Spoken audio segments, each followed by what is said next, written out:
اعجاز صاحب.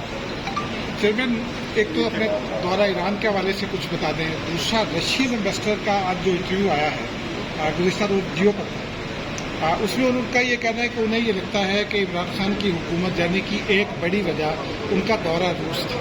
اس حوالے سے آپ کیا کہیں؟ جہاں تک دورے روس کے ٹاپک ہے، میں سمجھتا ہوں کہ یہ بالکل ایک غلط فہمی ہوگا اگر ہم سمجھتے ہیں کہ اس سے ہمارا عدم اعتماد سے کوئی تعلق ہے. اور اس سے سب سے بڑا ثبوت یہ بات ہے کہ پاکستان کا جو موقف ہے، پاکستان کا جو نیوٹرل پوزیشن ہے اس جنگ کے حوالے سے، وہ پچھلے حکومت کا پوزیشن تھا، اور جیسے آپ نے دیکھا وہ ہمارا بھی پوزیشن ہے.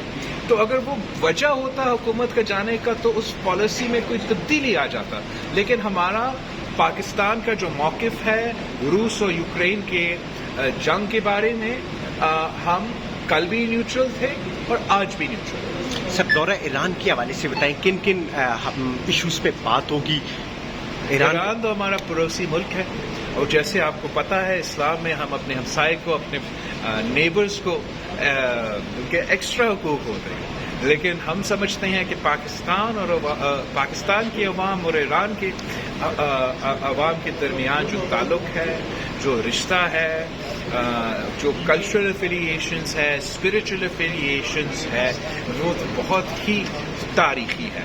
اور جو پاکستان اور ایران کا معاشی انٹریکشنز ہے، جو اکنامک ہمارا کوآپریشن ہے، اس میں بہت پوٹینشیل ہے کہ اس پوٹینشیل کو ہم مزید اس میں اضافہ لیں گے. سر، پاک ایران گیس پائپ لائن کے اوپر بھی بات کی جائے گی سر؟ میرے خیال میں جہاں تک Iran Pakistan gas pipeline کی بات ہے، جیسے آپ کو پتہ ہے اس کی بنیاد صدر زرداری صاحب نے رکھا تھا، اور ہم یہی چاہیں گے کہ جو انٹرنیشنل آبلیگیشنز ہیں، جو یہ ان کا ڈیل ہے، ان کا فریم ورک ہے، اس میں پروگریس ہو، تاکہ ہم مزید پوٹینشیل ہمارے ریلیشنز کے درمیان میں، ہمارے دونوں ممالک کے درمیان ہم انلاک کر سکیں. رشین امبیسڈر نے یہ بھی کہا ہے کہ آئل کا ایک تو ڈیل نہیں ہوا تھا لیکن بات چیت ہو رہی تھی، تاہم انہوں نے یہ بھی کہا کہ ایگریکلچر پر ایک MOU سائن ہوا تھا 2020 میں.